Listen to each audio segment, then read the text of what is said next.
All right, so our workshop today will be a live demonstration of our most recent product release for terrestrial LiDAR scanning, the new VZ600i. And there are some data sheets available for all our terrestrial laser scanning products in the handout section of the webinar toolbar, so you can download those at your convenience. And of course, they're also available at our website. And finally, just to mention before we get started, we are planning an in-person field demo in Vancouver the week of June 5th. So save the date. If you'd like to see the new sensor in person, we'll be communicating more on this event in the very near future, or you can reach out to us directly for more info by emailing us at info@riegelcanada.com.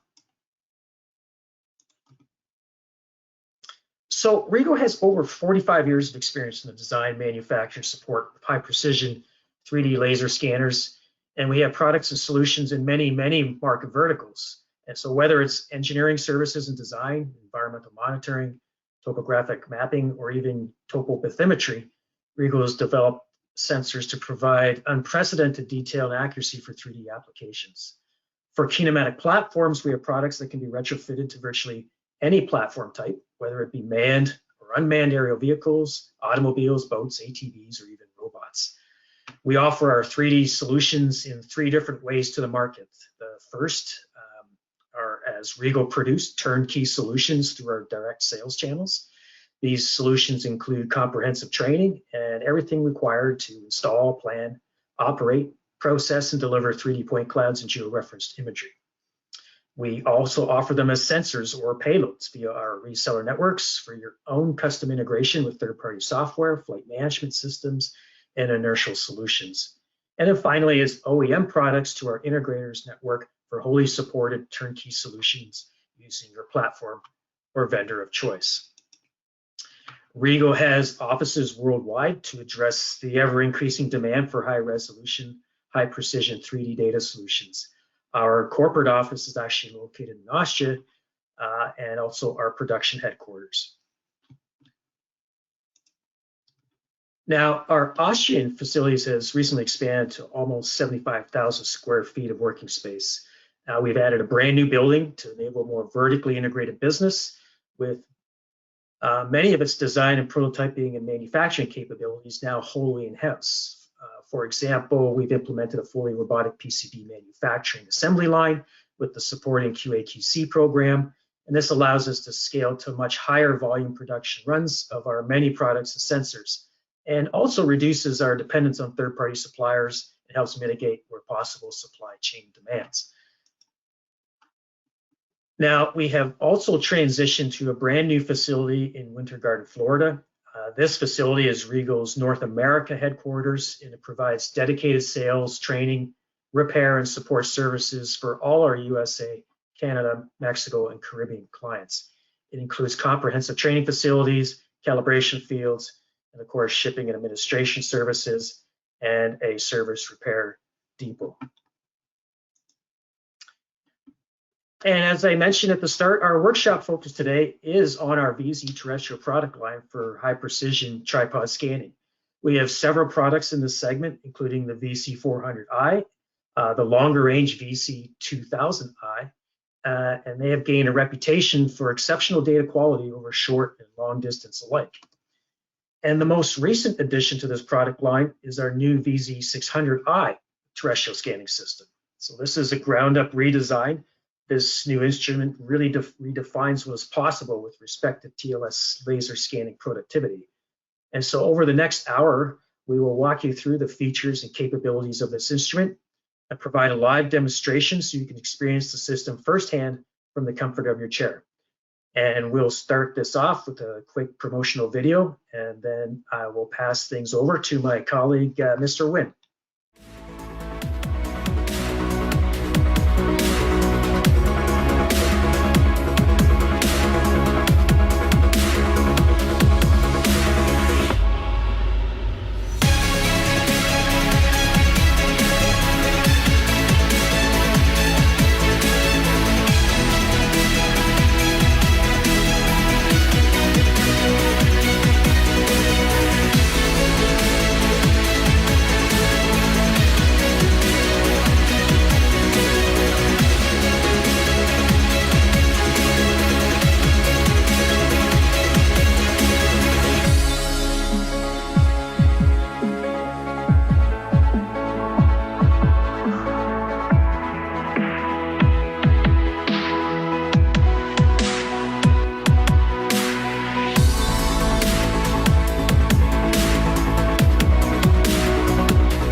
hopefully that video wasn't too tricky to had enough bandwidth on that. If not, we do have that video available on our YouTube channel as well. So Tan, Yes. please walk us through the workflow and the efficiency of the VZ600i. Yeah, thank you, Michael. I'm assuming my screen's okay. Everybody sees my presentation? Okay, so let's go ahead and take a deeper dive into the latest VZ600i. Now, in the past, our customers have always asked, what does the I stand for? Well, it's quite simple. It's integration, and that's what we do here at RIEGL. These turnkey systems, so besides the fact that the ladder engine and different components, we have integrated many external components to really make this system perform not just efficiently, but effectively, and most important, more productively. This is a fine example here. We have a dual processor, and one of the main reasons for this dual processor is for post-processing. So not only you're collecting the data utilizing our online waveform processing, which means processing in near real time, is that we can take the process data and then also register it directly on board. And not just a process that we have, so we have an integrated GPS, integrated IMU, integrated digital compass too as well. So the I stands for integration, and we have integrated many components within our systems. Now, some new features about this, the new VZ600i.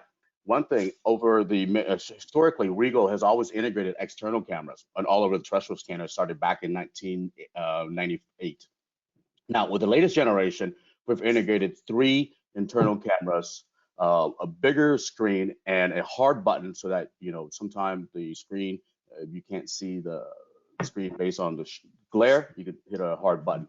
And we also extended the vertical angle by 5 degrees too as well up top. So we've added 5 degrees up top. But more importantly, form factor, guys, I think that's what really takes the scanner to a new level. The I series has been proven and challenged over the many years. What we're talking about now is just form factor. Also a new design that we implemented with the 600i is the mirror, right? So in the past, RIEGL has always used a 3-facet rotating mirror versus some of our competitor that uses a single rotating mirror. By having a 3-facet mirror, we're able to increase our line speed, and that's what really dictates the speed of the scanner. You can have a system that can pulse out at 5 million points per second, but if your mirror cannot handle the pulse, it's actually redundant anyways. You have to increase your mirror speed. And by doing that, we have answered that question and made it a 4-facet mirror now. So now if you look on your spec sheets, if you compare apples for apples, look at the line speed. Right now, RIEGL is at 420 lines per second. Matched with a 2.2 megahertz, we are now firing over 1 million points per second, but not just firing, but let me see what's the word I'm looking for. Reliable shots. Yeah. So we have selectable laser pulse repetition rate. So you can see here the highlighted box shows that max pulse repetition rate at 2200 kilohertz, which there we can max out range at 210 meters. But if you simply just slow down the pulse rate and slow down the mirror speed, we can reach all the way out to nearly 1,000 meters. So this is a very dynamic ranging scanner, right? So we can scan a 0.5 meter, we can scan it 1,000 meters. It doesn't matter. And the ranging accuracy is quite phenomenal too as well. The 3 millimeter at 50 meters, 5 millimeter at 100 meters. Now I've done real world testing. I've been using these systems for the last 15 years at RIEGL, and I can tell you our ranging area is rather dynamic versus linear. Yeah, of course we'll lose some accuracy and precision at max range, but nevertheless we can definitely exceed the dynamic ranging error throughout all of our distance. Now, new to the new feature as well is that we can, the scanner has a new feature called the high precision feature, where we can take the precision from 3 millimeter down to a 0.5 millimeter, which we also have example to as well. So performance-wise, so everybody, I don't think the whole idea of laser scanning scares people anymore, right? I think the technology has been exploited. I think it's been tested. I think it's been challenged over the last few years. I've seen the growth. I've seen adaptation of it. Now I think people just need to focus on productivity, right? So you have to have a system that's focused on productivity. And productivity doesn't just start out in the field with a fast scan, as you can see here. This thing will take a panorama 60mm scans in less than 30 seconds. It's actually 25 seconds. So what that means is that in 25 seconds, it can capture 6mm resolution, horizontal and vertical at 10 meters, and images at the same time too as well. So yeah, of course, that's a fast scanner, yeah. But the productivity again doesn't stop there. It ends with a deliverable product in which we'll go over the entire workflow with a live demonstration. So just looking at some more integrated components that makes this scanner a productive scanner, that make this scanner a fast scanner, is that you have a self-leveling system, the orientation sensor. Yes, you get an integrated 3-axis accelerometer, a 3-axis gyroscope, which is your IMU, and then your digital compass, right? So we know where we're at, we have a heading, and we're level. So what I want to get across here is that quick setup. You just move the scanner to the next position and press start. No need to level, no need to keep it within a certain level. You just make sure it's grounded properly and you take a scan. And of course, we also have this new integrated CF Express card, which is probably the fastest external SD card I've ever worked with. So what happened is that as you're scanning, the data will then synchronize to the SD card, so the CSFX card, meaning that as soon as you're done with your project, you can literally yank it out, put it into your external hard drive, and start processing directly from there. So how does that play along with productivity? It takes time to download data from a scanner to an external card, especially if you have a big project. It can take hours or 30 minutes, whatever the case is. It could take a lot of time. And another feature that we also have that was been carried over from our last generation of terrestrial laser scanner is the onboard registration. Earlier, I talked about integrated platforms, integrated sensors such as a dual processor. Well, one of the processors is dedicated for the scanning and the laser, and the other processor is dedicated for such apps such as the onboard registration, right? So as you're scanning, this thing will stitch itself together automatically on the scanner. The data is not transferred to a tablet, it's not transferred to a computer, it's done directly on board. So we took the registration software part, we took the registration module from the software, we literally implemented into the scanner. And the reason why we could do that, because the scanner itself, the last generation, also the new generation, has user development apps through Python scripting, open Python scripting. So we have examples, we have well-documented steps to develop your own apps, which I'll show you later. And one of the apps that we develop is onboard registration. Okay, so the scanner itself, making it smaller, making it look different, we still have to meet our industry demanding specification, right? So you got to work on harsh environments. You can see here is IP64, which is a very good IP rating, dust, splash, and dust and splash proof. But the main important thing highlighted here is it weighs just under 13 pounds, right? So that including the batteries, the scanner, and a lightweight tripod, probably looking at about a 2-pound lightweight carbon fiber tripod. Operating temperature is still optimal for adverse environments. So we can scan in low heat and extreme heat and very cold weather too as well. Okay. Of course, all this information is online. And new is also a new type of a second-gen lithium-ion battery, which gives you 90 minutes of operating time. And you have 2 each, right? So standard, if you have 4 to 6, you can probably operate all day. Okay, so earlier I talked about the camera. I want to run a little bit fast because I think with my mini slides, I don't think we have enough time for the demo. I think that's more compelling to see. Internally, it has 3 12 megapixel CMOS camera, but we also have an option for an external camera too as well, because we know this external camera is very superior, and the one that we're using is a Sony Alpha 7 4 or 5, which is a proven camera used in the photogrammetry industry. We also have an ROS available for programming, which stands for Robotic Operating System. It's the standard robotic operating system software that you can also utilize to control the robot and also control the scanner simultaneously too as well. And we also have one available. It's called a VMR. So if you're ever on a website and want to check out one of our robots, it's called a VMR. Okay, so let's talk about some scanner performance. Yeah, so the scanner has a user-defined resolution, meaning that, hey, if I want a dense point cloud, let's say 1 millimeter at 10 meters, all I have to do is put in the number 1. It calculates its angular resolution automatically, and it gives you a time, how long it will take, and it will scan. But here's just a fine example from a 2-second scan to a 25-second scan. You can see the resolution 5 centimeter at 10 meters at 2 seconds and 6 millimeter at 10 meters at 25 seconds. Yeah. So here's one of my colleagues. You can see the density you get from a 2-second scan versus a 25-second scan. So that just shows you the speed of the scanner, right? So 2.2 million points and 420 line scans per second. That's how we can achieve a 6 millimeter scan at 2 minutes at 25 seconds. Now, let's look at some real world productivity. Yeah. So every project we do, we try to bench test, and everything is timed. So it's very easier for us to really bench test this stuff, right? So our first scan starts at 938 hours. Our second scan starts at 1200. Our last scan ends at 1200. So you get 2.5 hours of data acquisition time. This is an interior project where you just pick up and move. Without using any targets, the system will still automatically register itself together. Now, how do we do that? We'll talk about that later. I don't want to get in the weeds with that right now.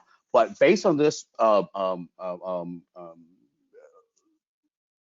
project right here, sure, this is fast. We cover a lot in a short amount of time. We scan a lot of positions. But let's get into the back end. Yeah? One-touch processing wizard. So we also have to increase our processing capability in our software too as well. And that's the big thing. I remember 15 years ago when we would take, 1 day to scan and 1 week to process, or even 3 days to process. We want to get on a one-on-one level here.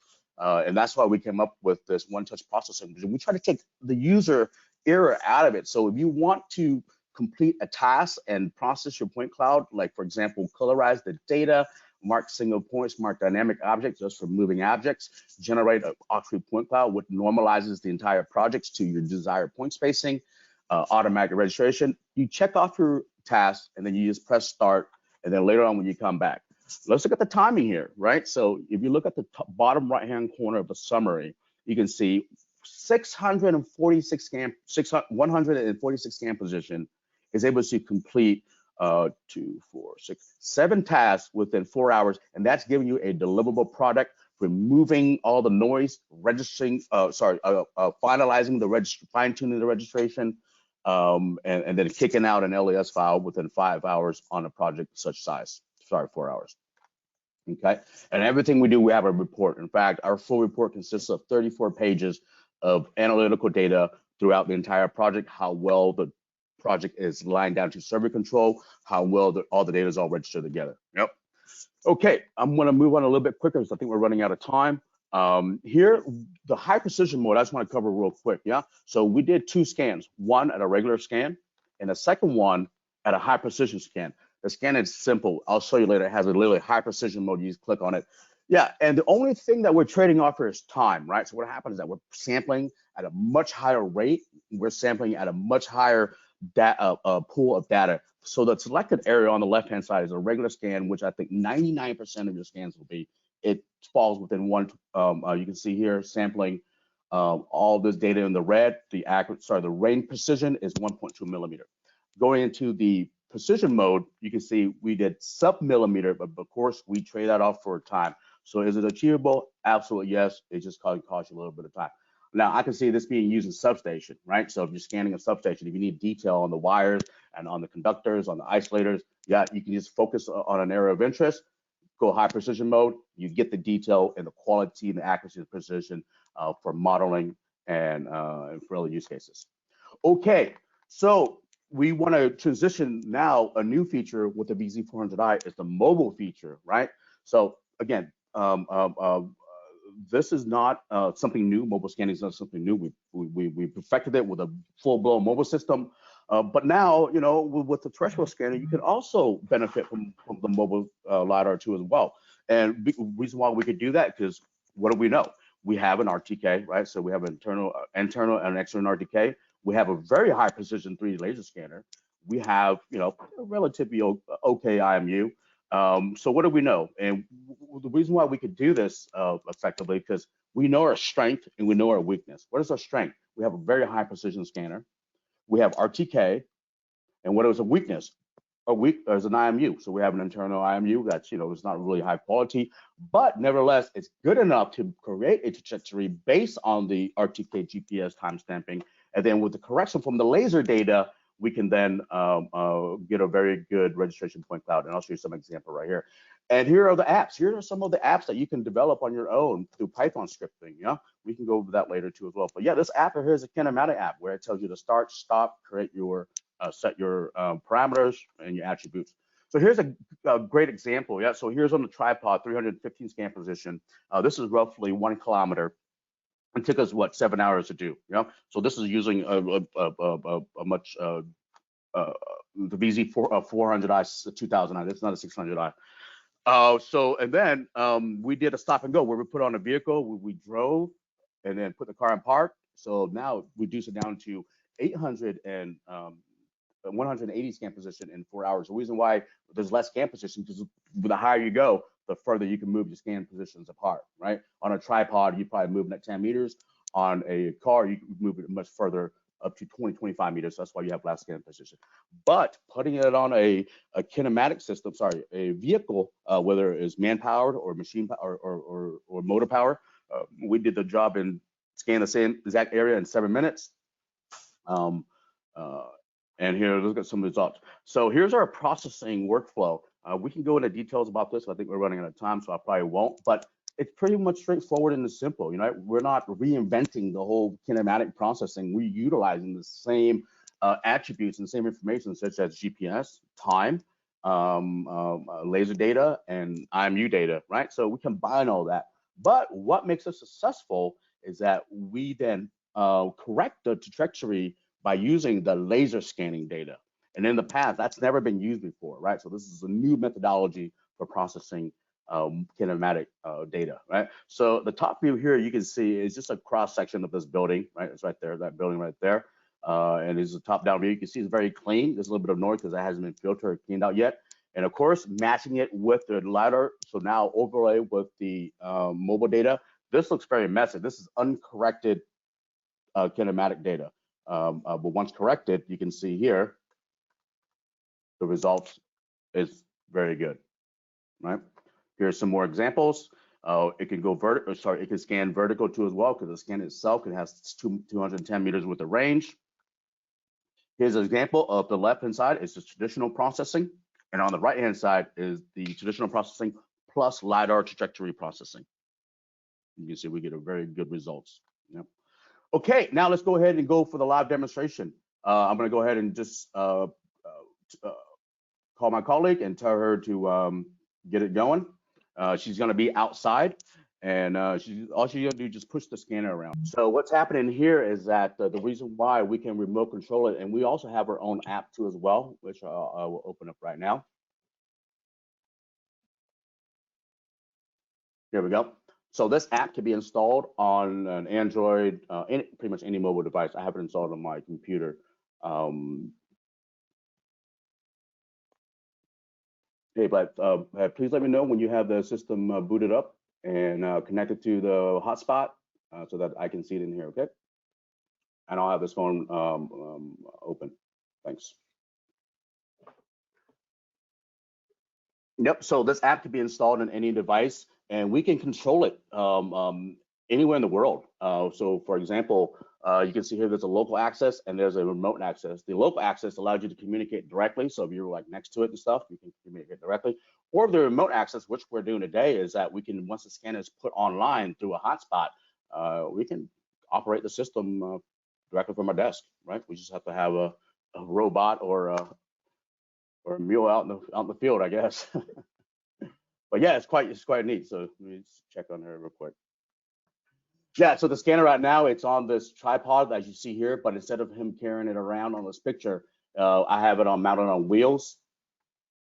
So as Tam gets this set up, just to let the folks know, we have both a 400 and the 2000 has been our standard portfolio on the TLS side.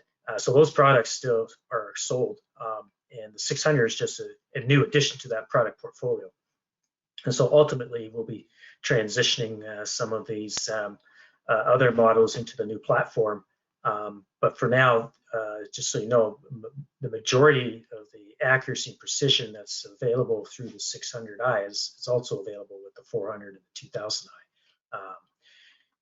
As you can imagine, with the naming convention, the 400 is a shorter range sensor. The 2000, of course, is our long range sensor, and the 600 is somewhere in between. Now, most of this, because we have a robotic operating system, the sensors have been used for in situ unmanned monitoring situations. We've got sensors up in Greenland monitoring the ice sheets. That information is uploaded and analyzed, and the sensors are basically programmed to scan at a predetermined time interval. And so we get this constant model of the changes and the movement of the ice sheet without having to physically be on site. And the scanners are also being used for things like in situ monitoring of mining, open pit mine sites, looking at berm height changes, hazard mapping.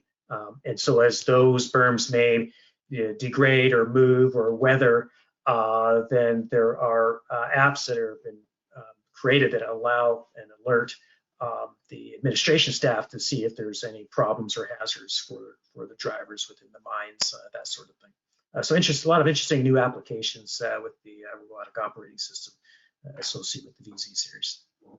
Hey, we're back on. So yeah, sorry about that. It was just a little bit of hiccup. Yeah, so you can see here the scanner is outside, and this is actually the scanner right here. This is the interface. And the unique thing about this interface is that when we first designed it, everybody was able to recognize it immediately, right?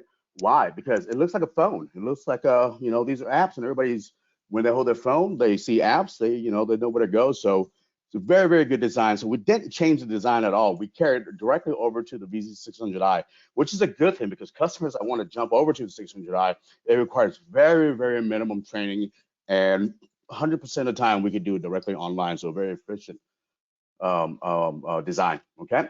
So you boot the scanner on. You have this front page, right? Let's look at the GPS. How did we get 3 centimeter and it's fixed?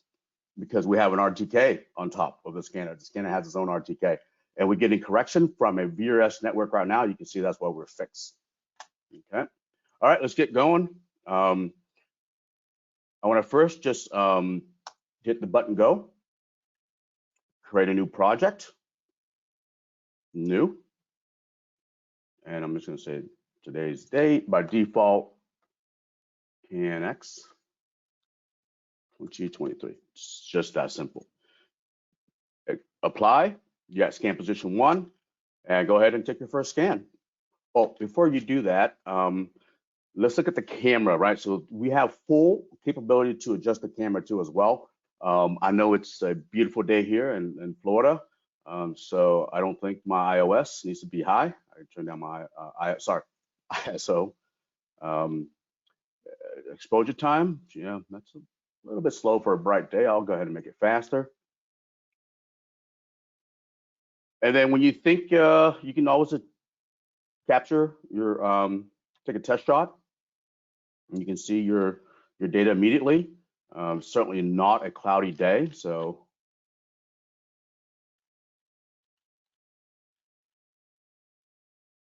change this to daylight.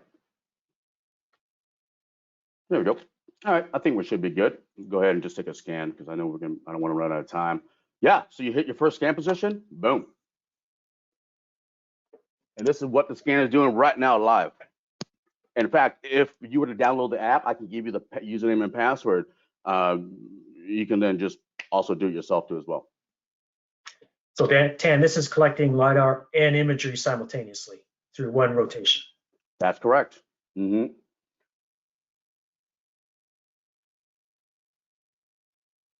So this is going to be a very good example. So just give me us a little bit of time. We're actually going to start outdoor, and we're going to go all indoor through our headquarters here in North America. Okay, so that's scan position 1. Done. Blythe, go ahead and move it. All right. As soon as she moves it, the scanner has a motion detector that can detect motion. So it automatically creates a new scan position for you. And she'll tell me as soon as she's done moving. I can see here at the front. Yep. So what happened is that it creates a new scan position for you. So the users have to do is just hit the button start, right? Why is that important? Because I've seen where a field guide where they would scan 50 times and it only shows scan position 1. Sure, we can solve that, but it creates an absolute nightmare for our support team because every single position has its own independent SOP, which stands for scanner's own position, which pretty much is a 4x4 matrix. That's all. But yeah, that's why we try to make this thing where we try to make the user worry out of it. And we want the user just really concentrate on the survey and not so much concentrating on operating the scanner, right? So I think that's fair to say all around that. When we're out there surveying, in the past, there was so much buttons to hit, there was so much stuff to remember. Now you just really press the button start and that's it. Okay, so I'm waiting for her to move her next position. Now she's going to go indoor, right? And we're going to process all this data for you. So Ted, as far as the registration is concerned, is that happening now between scan lines? When does the registration happen? It's happening right now. So what happened is that, so this is our, let me go to the home screen right here. And if I just take my finger and scroll up on the screen, you can see here called registration. There it is. So there's our project. It's registered 2 out of 2. How many scans have we done? 2. So it's nearly real time.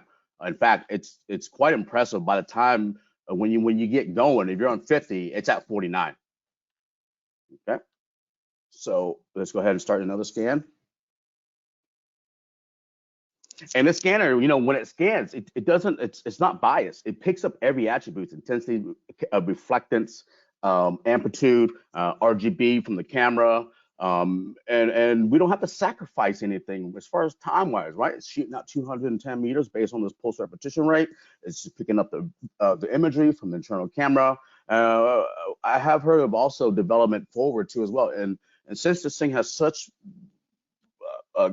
good computing power, we can then integrate external cameras on top. So in the past generations, we've integrated thermal cameras, IR cameras. Now there's some discussion of integrating a 360-degree camera on top, one of those little small ones. So this scanner is here to stay. It's well equipped with integrated components so that we can then add on features later on that can benefit our customers throughout many, many years of usage of the system. In fact, okay, she's coming inside now. I'll wait for her to stop.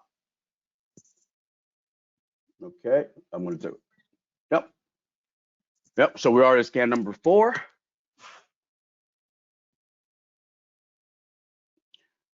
And this resolution, right? So and the reason why we like this resolution because it's optimized, right? What is it optimized? Well, it's optimized for point density versus time. Of course, we can take a much denser scan, a 1 millimeter, but it would take 5 minutes. So this particular resolution that we've used over the many years by not just us, but by our customers, they really like it, right? Because there's enough points on the ground to model, on the surface for modeling, such as road survey. It's good enough. The data is dense enough to go into CAD so that you can see top of curve, bottom of curve, back of curve, drainage, and anything else, and timing wise too as well. Okay. So now that we're indoor, we can go ahead and then just make a couple changes to make sure our images are good. So I would just go here. Just go ahead and do auto. And then I'm going to go ahead and increase my ISO because we are indoor.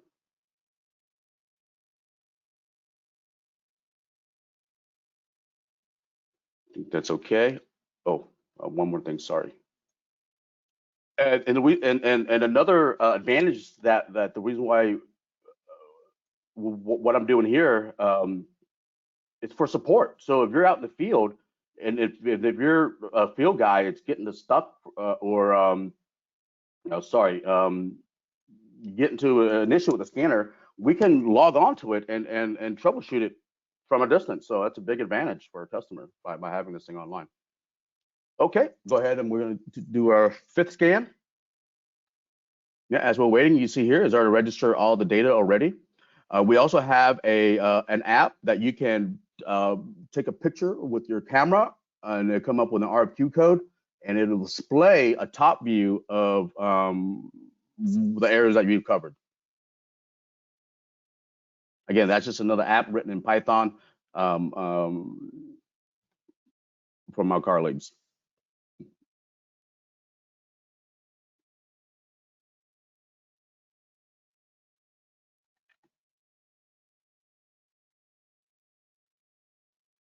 And this is this interface, what you're seeing here, this controller app, is exactly how it looks on the scanner. So we were going to do a demonstration. That's the images are good now. I just made 2 adjustments. The images come out just fine. We can literally train anybody over the via web, which saves a lot of costs, time consuming, and also having to ship equipment around, right? Okay, I was waiting until. Good. All right. Yeah, I'm. My next presentation is going to cover on productivity. I've had this scanner in my possession for a month now, and I've done some very nice projects that are real world application, right? So we partner up with some customers, new customers, existing customers. We've done some real projects. Just the last project I've done was exactly 1.5 mile, where I was able to cover within just an hour and a half, 1.5 mile, pushing it on the tripod down the road.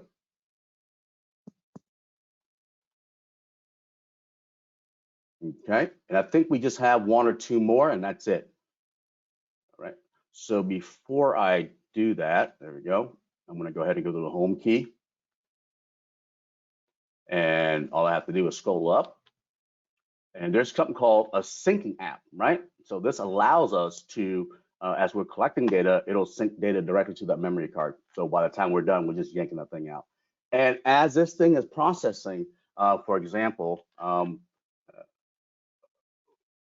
like here, tasks, right? So what's going on in the scanner? Right now, the scanner is not scanning, so in principle, nothing should be happening, but it's actually registering. So we're doing stuff in parallel, right? So as the first computer just concentrates on the scanning, the second computer concentrated on the post-processing. That's what and that's also all part of productivity. All this stuff plays a role in productivity. We're at the 7th position now. This is already 5 is done, is working on 6. And it's also syncing, it's processing, it's collecting data, imagery data. I mean, this thing is just working. It's just a workhorse. And the 400i has proven that, right? So there's almost a 7-year gap between the 400i and the 600i. And the number one change that from our customers wanted, and the number one, that's it, the number one, would just wait. And at 13 pounds, I think we delivered.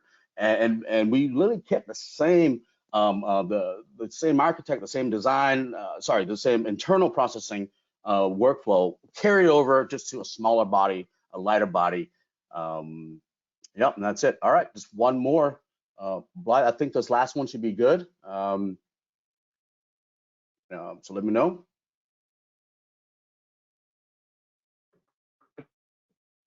Okay, you ready? All right, last one, and then we'll look at the data.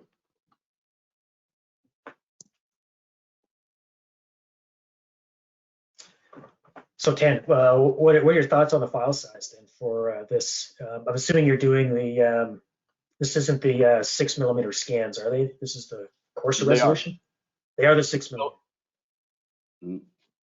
Yeah, file size is it's pretty standard. You can only, first of all, you can only compress, you can't, JPEGs are not compressed, right? So the images are JPEG, right? So that's one thing. And the other thing is that, LiDAR, they all hold the same weight. It just all depends on how natively you can compress them, how well a manufacturer can compress the native data, but they all pretty much hold the same weight. So one scan at this resolution at these images, you're probably looking at a raw about 400 to 500 megabytes. Process probably about almost a gig for one position. That's just the truth. That's just the way it is. Yep. Okay, I think we're done. Blythe, you want to go ahead and bring the scanner in, and then we can look at the data? All right, thank you. All right, she's bringing it in right now. Okay, so we have to first eject our card properly. I'm going to go ahead and wait until she brings it in. See, this thing syncs automatically. You can change how it syncs. But yeah, it was last sync at 1350.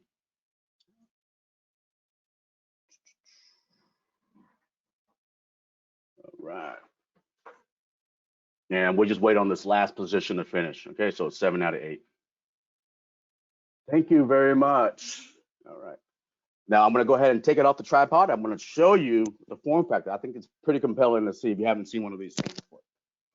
And it only draws off of one battery at a time. So with a total of 6 or 4 or even 2, well, I guess you don't really hot swap 2. You can hot swap them.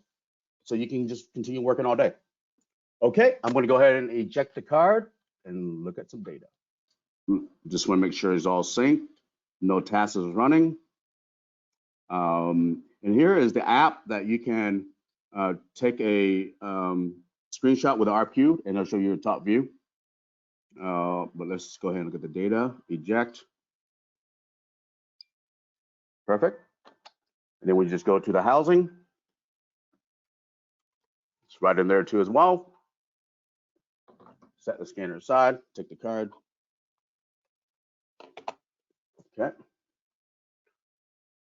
Here's our dedicated software. RIEGL not only manufactures hardware, we also manufacture the software directly in-house too as well. All right. And the only thing I did was just started a project. That was it. I'm literally just going to take my drive that I just pulled out, go to what did I name it? This one. Yep. Drag it right in there. That's it. Continue one-touch processing wizard. I just want to go ahead and import the data. I want to just look at it first.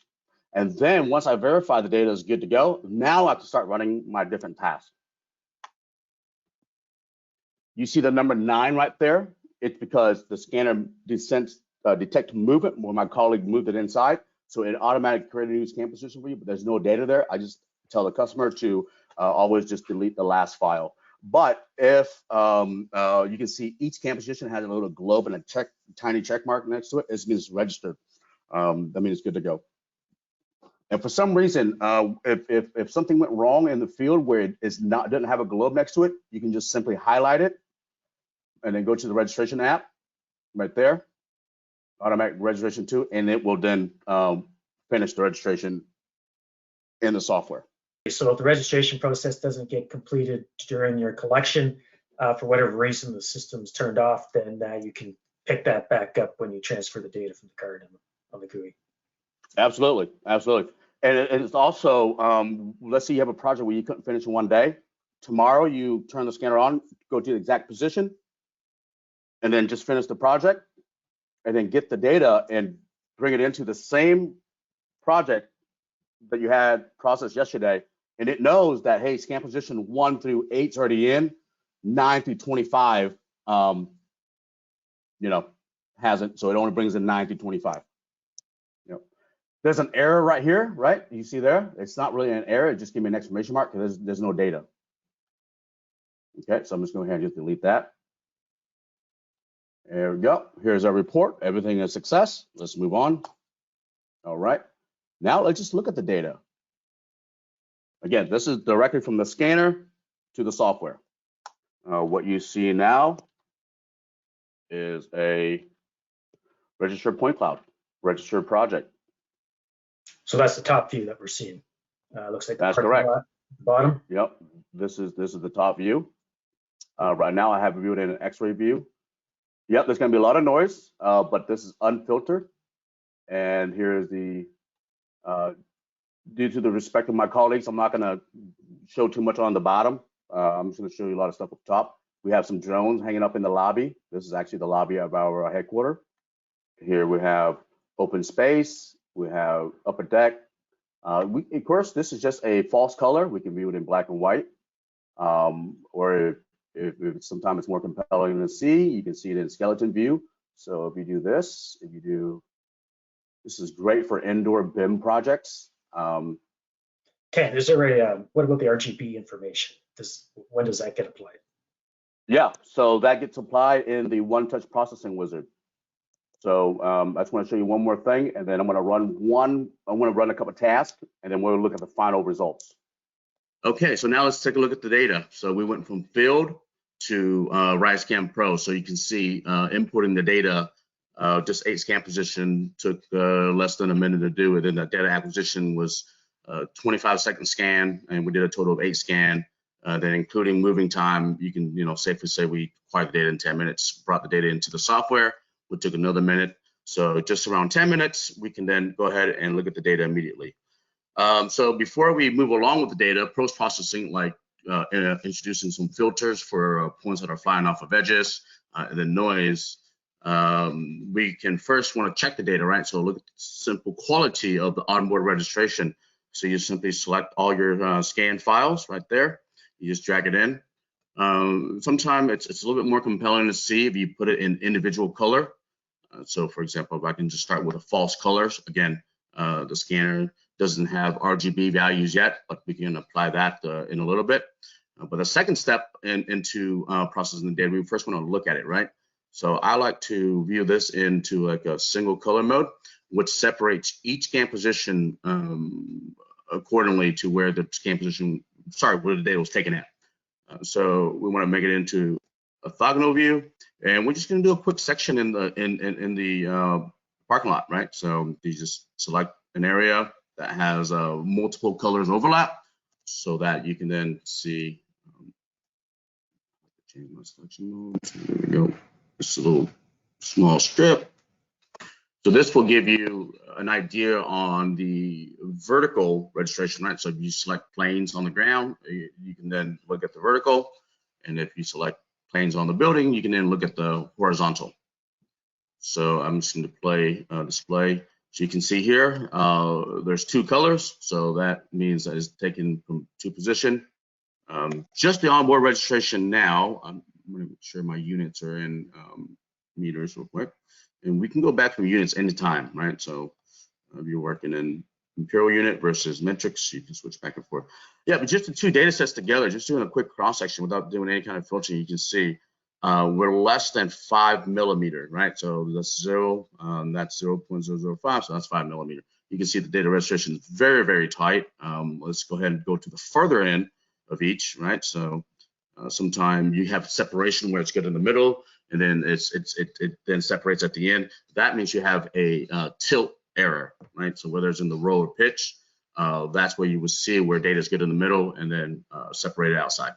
But you can see here we have the onboard sensors act in my presentation earlier. The VZ I-series scanners have multiple internal sensors that can level the stuff out automatically. You can see here, you're not far away where the points on the orange is very sparse. You can see it lies right within the blue data, which is the neighboring scan position. So that's just one end. Of course, the middle is where the most overlap are. You can see here, there's probably no issues here. This is grass and vegetation. Here's another area you can see. The data alignment's pretty good, right? So those points can be filtered out anyways, right? So when you're on the ground, when you're especially set up on a tripod, you have very shallow angle of incidence on data that's further away on horizontal planes. So you can always see a larger, higher deviation. So we can filter out using our deviation filter, all right? So that's just one cross section. Let's just go ahead and do something on the vertical end. So let's do something like this. And I'm just going to cross section something like that. And this is a quick way of checking your project before you go any further. the onboard registration works extremely well. And the number one key to this is overlap, right? So overlap is the first order of operation when the scanner uses the onboard registration. And then you have your other sensors that are included too as well. So I did a cross section all the way across the building, right? So this means we can see data inside the building too as well, because remember, we started outside and then went inside and then back outside. So you can see here, this inside of a building. This is pretty cool. This is actually our noise absorbing foam, but you can see just some objects there. It's perfectly registered together. Here's the inside walls.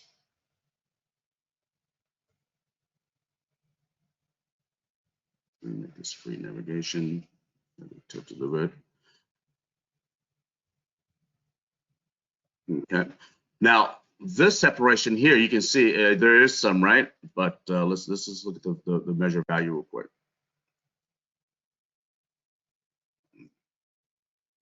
Yep. So overall, it's about the thickness about 5 millimeter total, right? So that could be one scan from one side and another scan from one side. That could be the gap between the different surfaces, but we can definitely fix that with the final registration, right?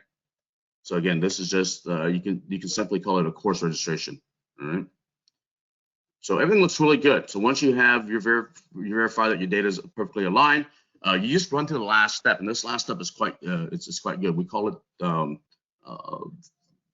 the fine-tuned bundle adjustment. You know, and this works really fast and well. So you just go to registration 2 and MSA 2. Now all of our processing have workflow and steps, right? So this is called our MSA 2, multi-station adjustment 2, where it takes in consideration of all the scan position, all the planes that it finds, right? So that's the cloud to cloud. And then you can also introduce your survey control too if you had to get absolute. So this process has it. So since we don't have survey control, I'll still run over it with you. So the first step is to generate the tie points in the field. So in order to tie our data down to a survey control, we have to reference it, the target, the control on the ground with a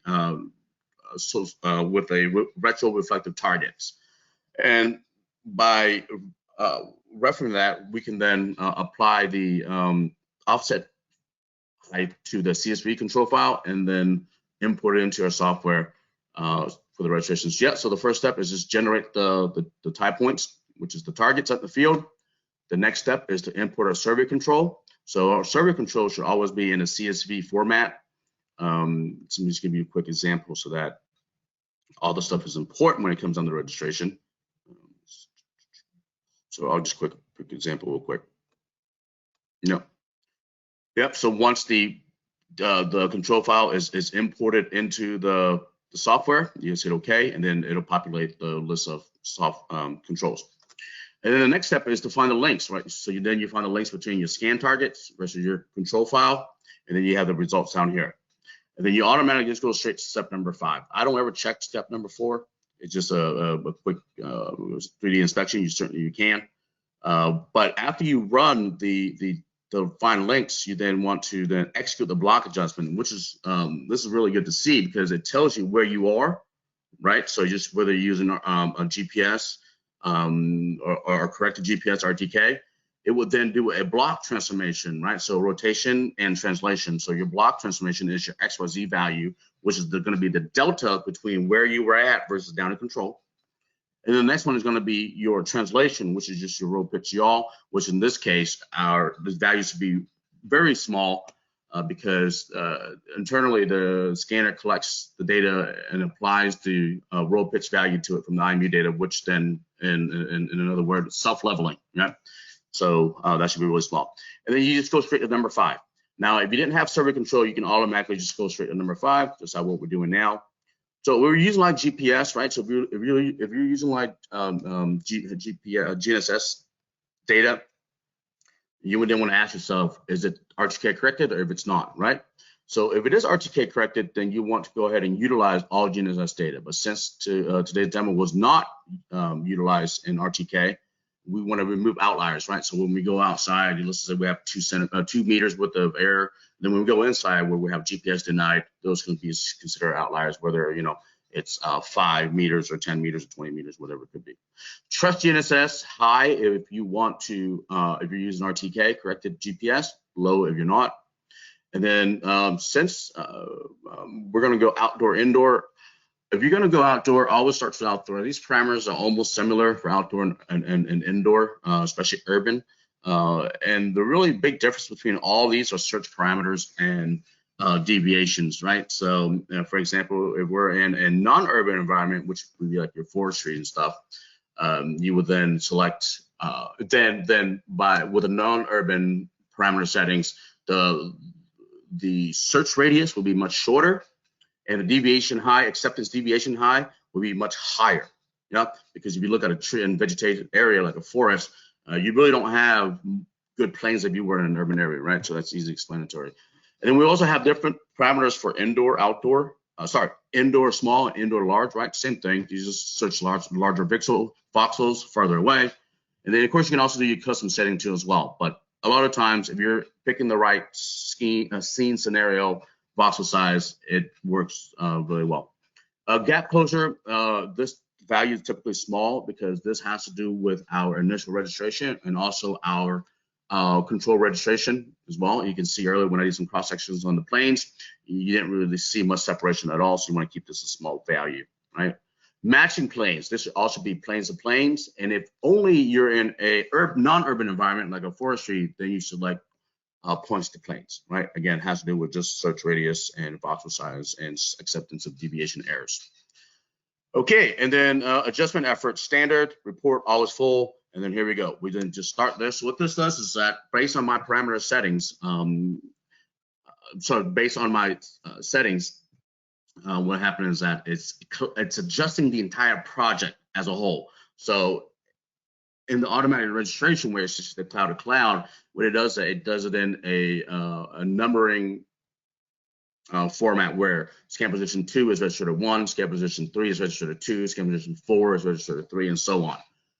The difference between this one, the multi-station adjustment, is that it takes into all the planes, right? So you're going to get much better results here, where it's not biased to the numbering chain registration command, and this thing just looks at all the planes that are within tolerance and acceptance of a low deviation, so that it can then, you know, fine-tune the entire project together.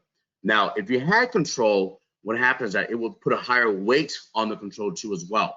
So during the import, the MSA2 workflow, step number 2, it gives you an option to force the data down to control, where it puts a much higher weight on making sure that control fits first, and then the second in command should be the cloud-to-cloud, planes-to-plane registration. Now, in principle, if you had good survey control, of course, they should always be good, then you will not have any error in your registration as far as the cloud-to-cloud. Because by forcing it, you know, if your control is not good or if your rod's not level out in the field, what happens is that when you force it down, it will break the data apart because it puts a higher weight in there. Of course, it'll do a little bit of an average, but you won't see a good registration overall when you do another cross-section and stuff. So, of course, we have training and dedicated workflow for all this with explanation on that. So just in a short period of time, you're looking at just about now is generated a report, but the runtime that you can see here is just under 2 minutes to do a bundle adjustment to the entire project. So when it generates the report, we can then take a look at it. Even so, before we even close this, we can go ahead and close this. This little viewer is quite interesting, right? And very good and to see prior to exiting this, right? So you can see here we have an initial voxels and a final voxels. What is displayed now is a final voxels. What this means is that, let's say if I would have put a very low number here, let's just say 3 mil, all right? What it's telling me that is it's giving you a color-coded scale right here where it's a heat map where blue is 0 and red is everything over 3 millimeter. Okay, you can see here our registration is well below the red. You can see some of it here, but that could be glass and reflections, so we can't really look at that. And then of course the white area falls well outside of the, well, it's not even considered because this value is too rigorous, right? So let's just say 5 millimeters is a good value. Yeah? These are vegetation, so we don't really look at that too well, but those are all vegetation. That's why it doesn't have a color. It is rather white because it falls well outside of what we want to see.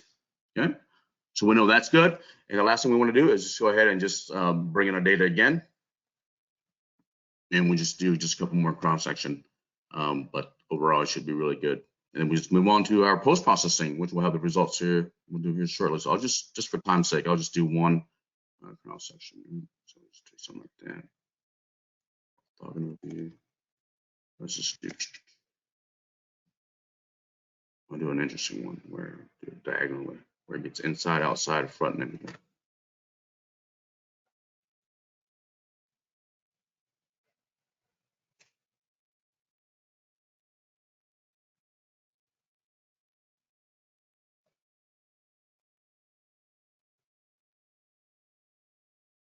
See here, that's the outside. Everything looks really sharp.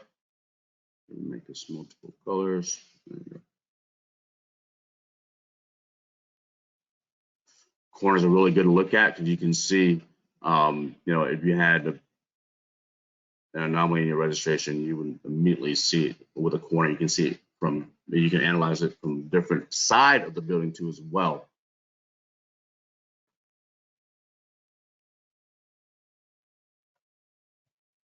You see there, those points are completely homogeneous. So, very good. All right, so let me just then bring all the data back. And then let me just show you some detail stuff. And then I'll see if I can fly you through from where we started to where we ended. Right, so bird's eye view, go out of here. So again, this is just on a grayscale. Let me remove or hide the scan positions. This is our beautiful headquarters, by the way, for North America. We also have an office in Toronto as well, but this office right here is located in Winter Garden, Florida. So we're outside. Again, this is just 8 scan position, right? So, and of course, we know that these scanners work on a line of sight. So the black areas, the voids, is where the scan didn't have line of sight.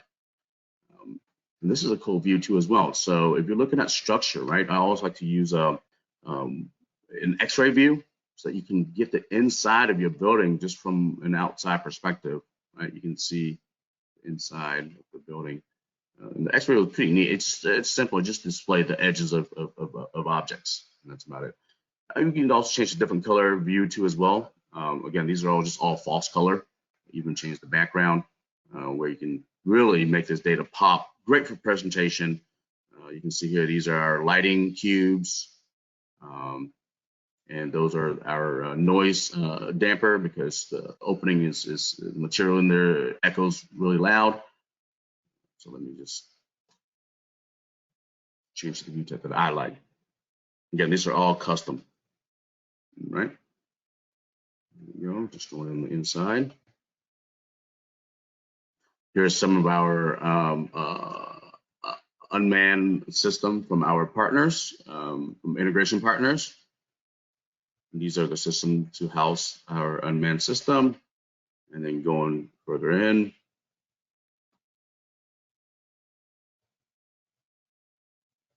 Voila. Turn it back onto, you know, so there's always all kinds of stuff you can view your data. Right? Okay. So now let's do a little bit of post-processing and we can go as far as the export. So I want to go ahead and introduce you to this one-touch processing wizard real quick. Here we go. And we can do something as simple, right? So these are the bare bones stuff that you can do to get it ready into an AutoCAD platform. Sorry, for line instruction, right? So if you wanted to go ahead and do a BIM model out of this, you don't really have to do much, right? Just a couple of filters I highly recommend. Of course, there's a lot more where you can make the data really pretty and then for presentation. But for the deliverables, we can just move on to a deviation filter, right? So typically keeping the one shot's good enough for structure. application, but if you're in like a more dynamic application, such as oil and gas, or environment where you have a lot of objects around, vegetation and stuff, even hard objects like oil and gas piping and conduits and stuff like that, you want to go ahead and use this one because the scanner has multiple turns capability. So by keeping all the echoes, you're then keeping shots behind the objects where the laser beam continue to follow until it hits the solid objects. But in this environment, I think keeping just a single first return target is good enough. To make it really aggressive, let's just do minus 15. And then for our deviation is plus 18, right? So those are the reflectance filter and the deviation filter. So reflectance filter is dedicated for like reflecting objects such as glass, mirrors, and like a puddle on the ground that you're scanning, that the water's standing still. And then deviation is for points that have a high deviation, right? So it's scaled from 1 to 0 dB by setting it to deviation above 18, meaning that it's going to get rid of all the pulse that have a deviation of 82% or higher, or dB value or higher. Okay, there we go. And then mark dynamic objects. This is for moving objects that are in the data, meaning that we can take people out of the data, right? And then the other one we want to do is colorizing the data from scan. So whether it's apply the RGB value to the scan. Now this could take up to upwards of 3 to 4 minutes. So due to our presentation time, I've already ran it ahead of time. So now we can just look at it, right? So let me see here. You know what? I can probably just do these two real quick. There we go. You can see it's running quite fast. It's running through the entire data set, and now it's working on removing dynamic objects. So based on your setting, what this does is that it will then, based on your search radius or your next scan position distance, it will then, and then also the number of scan position. What is it? Let's say the distance is 10 meters, and the scan position is 4. So there's 4 total scan position. So what it does is that it searches within each scan position, it searches the neighboring scan if it's within the distance of 10 meters.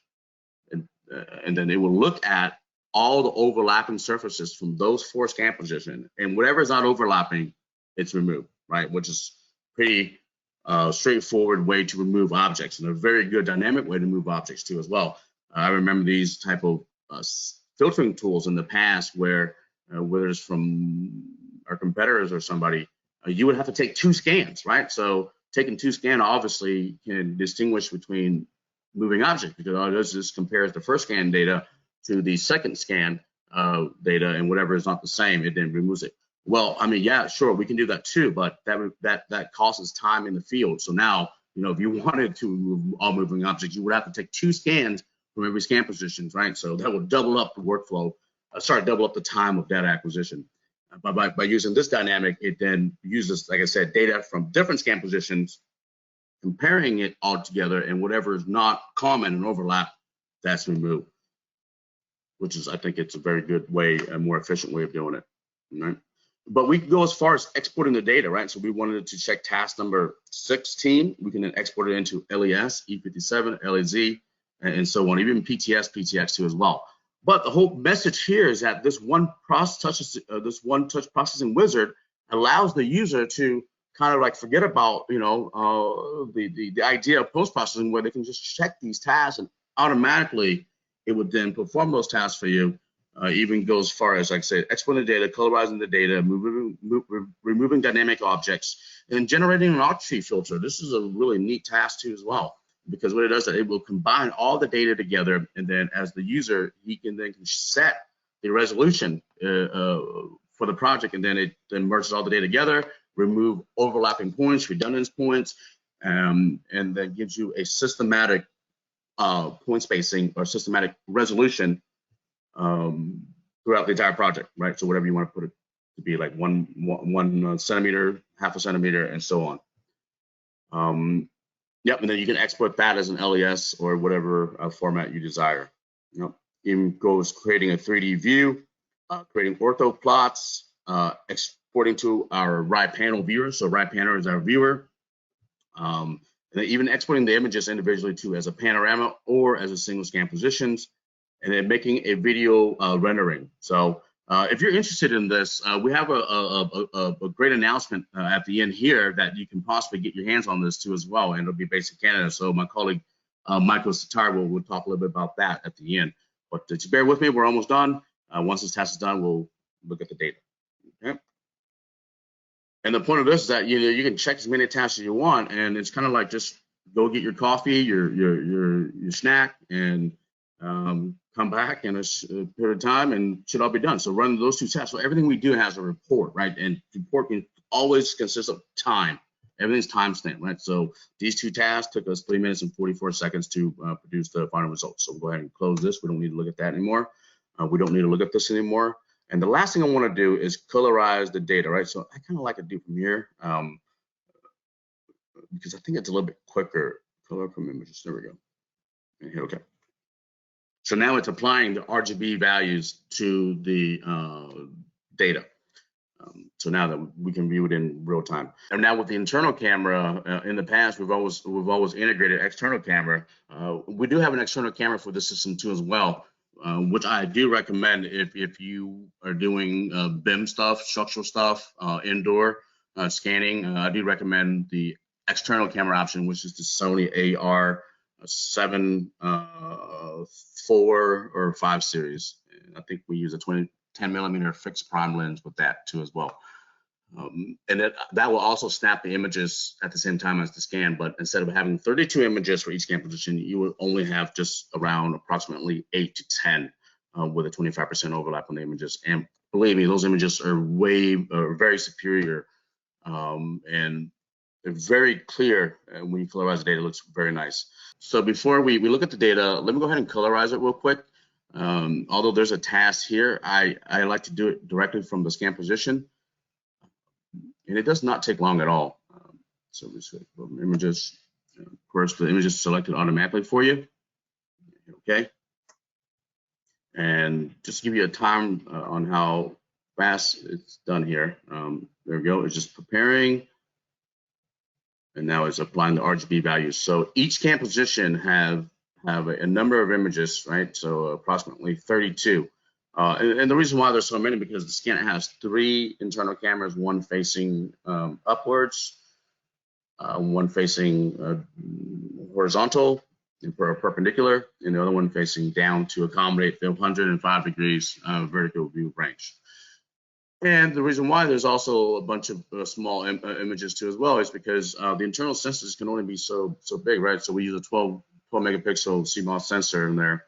And so that what it does is that it takes a bunch of tiles, and then, yep, so that's done. So here we go. Let me just go ahead and bring in this guy, and then I'll make it true color.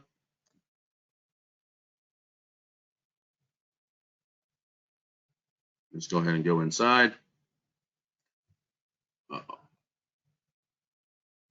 Right, so the quality just depends on how well the adjustment was done. Again, this was just for my colleagues. So going inside and outside, you see there's a transition right there. If you want to get a good quality, there should have been a camera setting done at this point because we went from bright sunlight to indoor lighting. So let me just color one more, and then I want to bring some data inside, right? So we've had some challenges that a customer has expressed to us that although we do have extended increase in the vertical range, we're still not an overhead scanner. But let's take a look at that question, right? So is a non-overhead scanner can accomplish in a scan in the same environment as an overhead scanner and still achieve the same data? I think we should take a look, right? So indoor wise, we didn't take many scan positions at all. But if we were to do a BIM, if you were to BIM this project out, yeah, of course, we would do many more scan positions, but I think we only did like 4 or 3. And so when this thing is finished, let's take a look at the data inside to see if we have any gaps vertically. And once it's done, we can just go ahead and drag and drop into our view, true color. So Tan, while you're doing this, can you comment on the ability to batch mode this? Is it necessary to run the GUI, or can this all be done in a script? Yeah, so that's a good question, Michael. Yeah, we do have a script available, but that's something that have to be programmed on the back end. So we offer an API and also an SDK for our software and hardware, and that's free of use to our customers. Yeah, so it can be done both ways.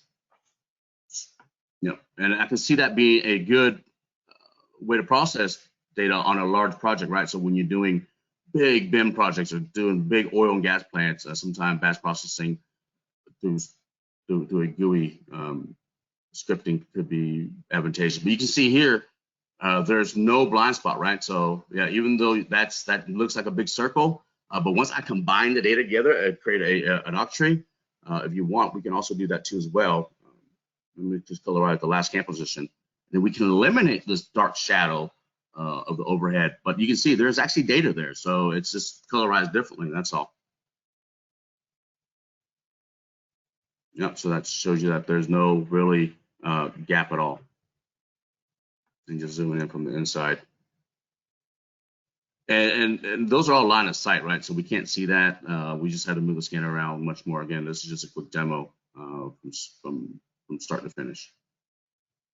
We have a lot of vegetation in the center, some colleagues, and we go back outside.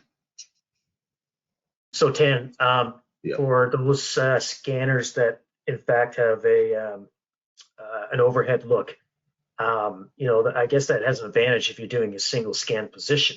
But in most projects, my assumption then is you're going to be doing multiple positions anyways.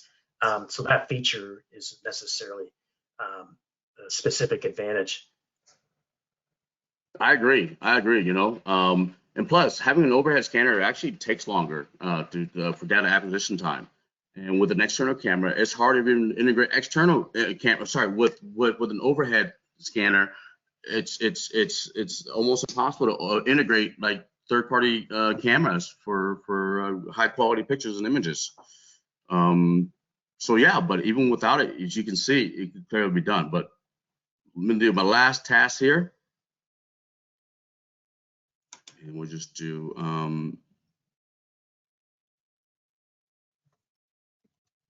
let's just do 5 millimeter, right? So this should be done really quick.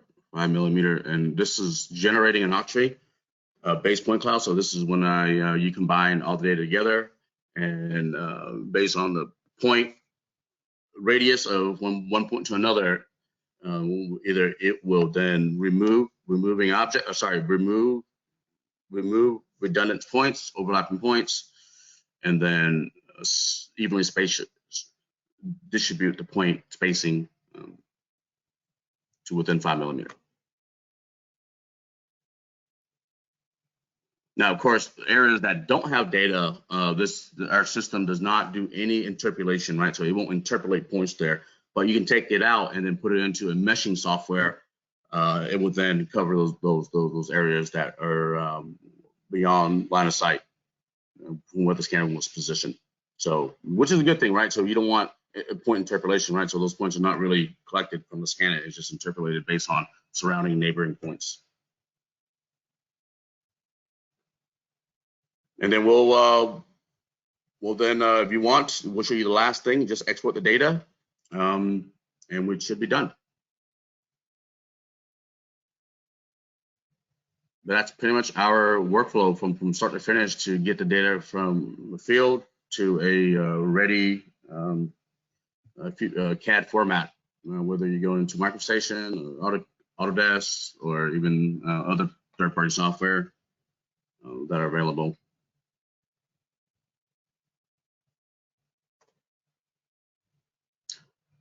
So there's a lot of other tools in here too as well. So we also support the mining industry. So there's tools in here where you can do volumetric calculation. You can do change detection directly from the scanner. We have dedicated apps for that, for monitoring situations, slope stability, cut and fill, making contour lines for your toe and crafts. We even have a analytical data to calculate rock surfaces, right, for your strikes and dips, and also the angles of the rocks faces. So yeah, so there's a lot of other tools in here, and one of my favorite tool in here is the vegetation tool, where we can separate ground from objects above. So that could be, people, buildings, and more importantly, my focus on that tool would be, of course, vegetation. And when you get down to vegetation level, you can then categorize points above ground, points below ground. This data can go directly also into TBC, Trimble Business Center, where they do a very good classification where you catch like power lines, roads, grass or vegetation, and then structure, top of roof, and walls. So in TPC Sawgrass, this data goes in there natively too as well. So you don't have to export. You can just bring the RISCAN Pro data in, or now our new format is called RDBX, which is RIEGL database. Okay, so this is done. Let's take a look at this one more time. Again, here's another report. Close that, and let's find this guy. There we go. There, and it'll be under points. There we go. So it labels it for you, right? So the name of the project, the scanner we use, and it's telling me it's a 5mm grid. Right, let's first look at it in true false color. Let me just zoom in here real quick. You can see here the data is very, very clean. And if I just, for example, go to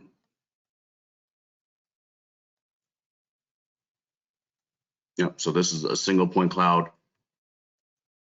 with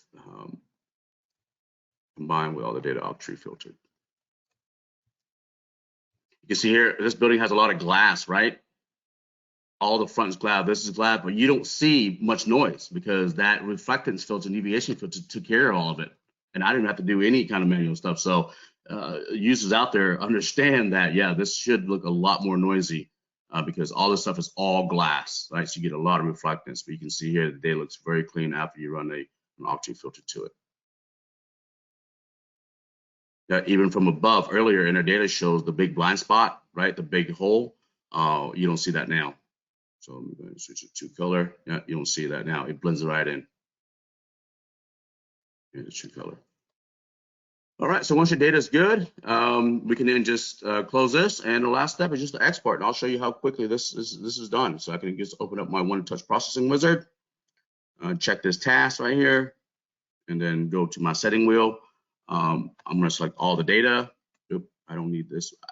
So this is my off-tree one. I can also include the off-tree one, but if you just want to export the other points, which is fine too. Next. Here's all the standard formats that we can dig into.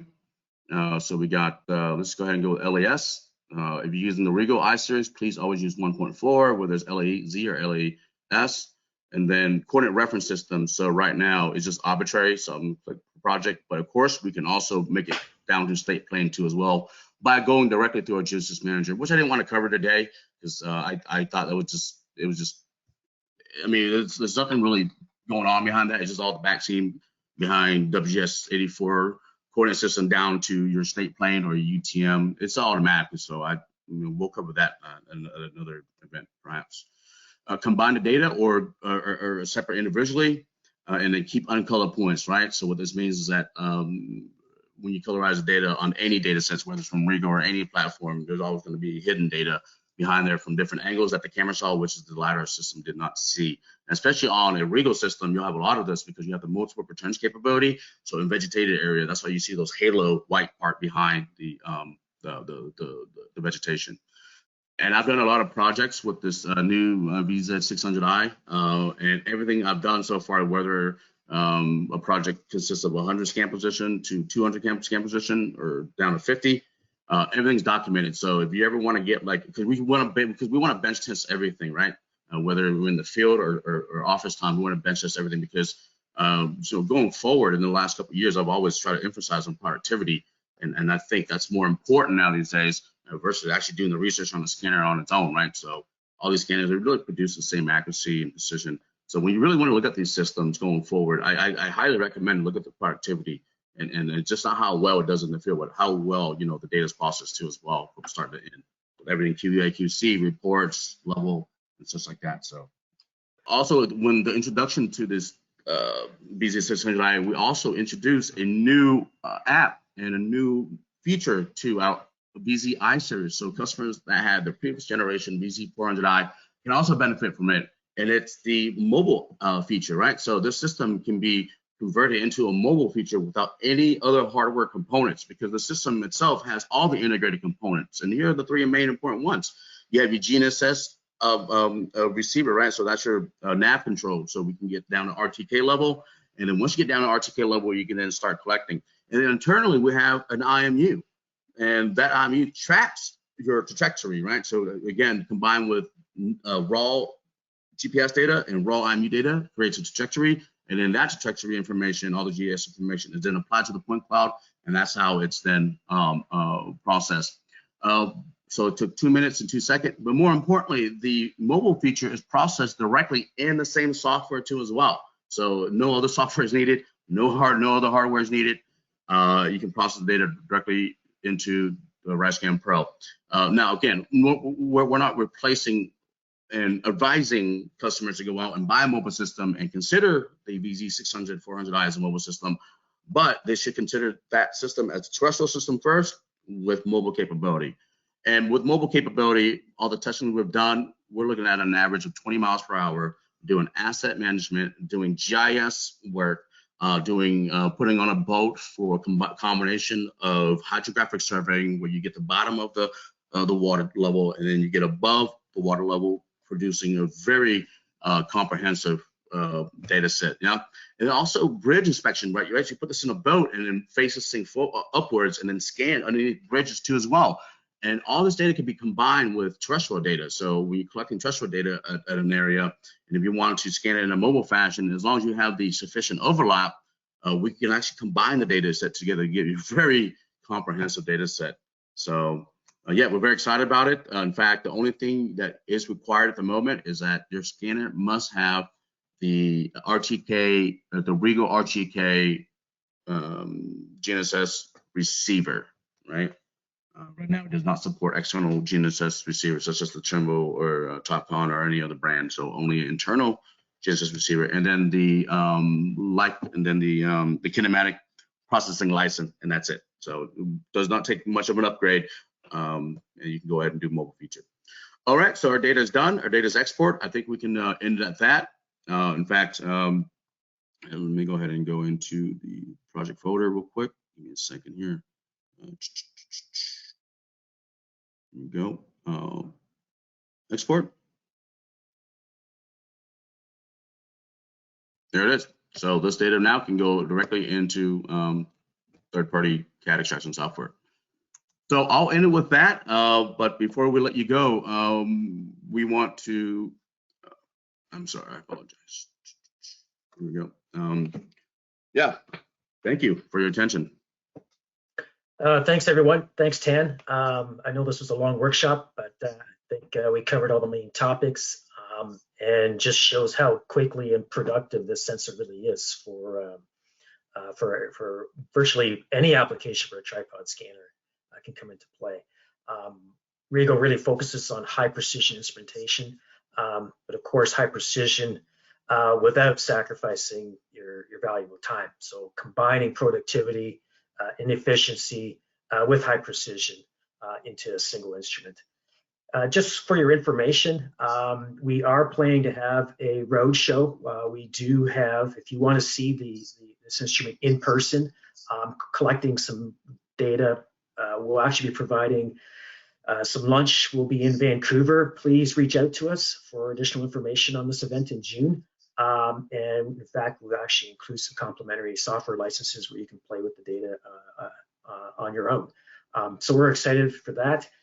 Please, everybody, thank you very much for your time. I hope you enjoy the rest of the CanX workshops, and we'll be talking to you soon. Have a great day.